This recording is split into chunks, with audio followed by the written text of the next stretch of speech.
Hey guys, Wild Willie here. There's a million videos on this. Some people like it, some people don't.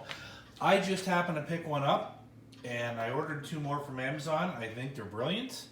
It's called the Handy Heater. There are different variations, different brands. This one is the Handy Heater brand.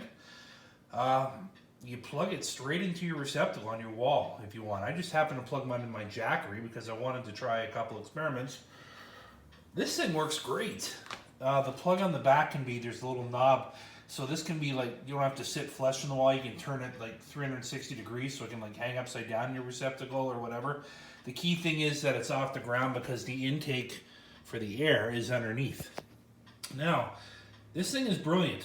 It has a sleep timer on there. You can set it up to 12 hours. A speed, there's a high and a low speed for the fan. I'll show you in a minute. And then there's a thermostat, plus and minus. This thing, when you turn it on, there's an on-off switch. Starts out at 90 degrees and you can adjust it. So what I did last night, my place was sitting at 70. No other sorts of heats were on. And I just left this at 70 degrees. And I heard it click on, click off, click on, click off throughout the night. But it never ran steady. This thing isn't designed to heat up your whole house to replace a regular 1500 watt heater. This thing's only 400 watts. But what it is doing is maintaining that level of heat. It's not raising it. Even if I set this at 90, I wouldn't get my place up to 90. But it's hot enough where it's maintaining that level that you're currently set at. So 400 watts, I think that's a lot of power for a plug-in. Well, that is 8 hours of use, and I'm at 57% of my 1000 watt-hour battery on this Jackery. So that's pretty cool. I'm impressed. I've had this thing on for over 8 hours. And it just comes on about every 20 minutes for a couple minutes and then shuts down again. Heats and shuts down, probably goes on maybe twice an hour, 2-3 times an hour. That's it for a couple minutes. So it's pretty cool. So it's set at 71 now, but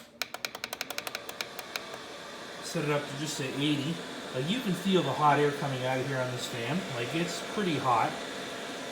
You know, it's nothing you want to touch when it gets going, but you can feel it blowing hot air, even from about 6 to 8 feet back. You can feel it hot on you.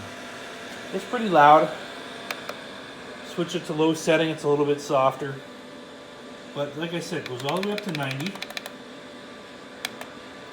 And it'll stay at 90 if you leave it alone. But if I drop this back down to, say 70, it should shut off in a second. There you go, it shut off. The heater part shut off. The fan is going to shut off in a second. And it'll click on if the thermostat, the internal thermostat, senses that it's under 70 degrees. Now, reminder, like I said, it isn't going to know the temperature on the other end of your house.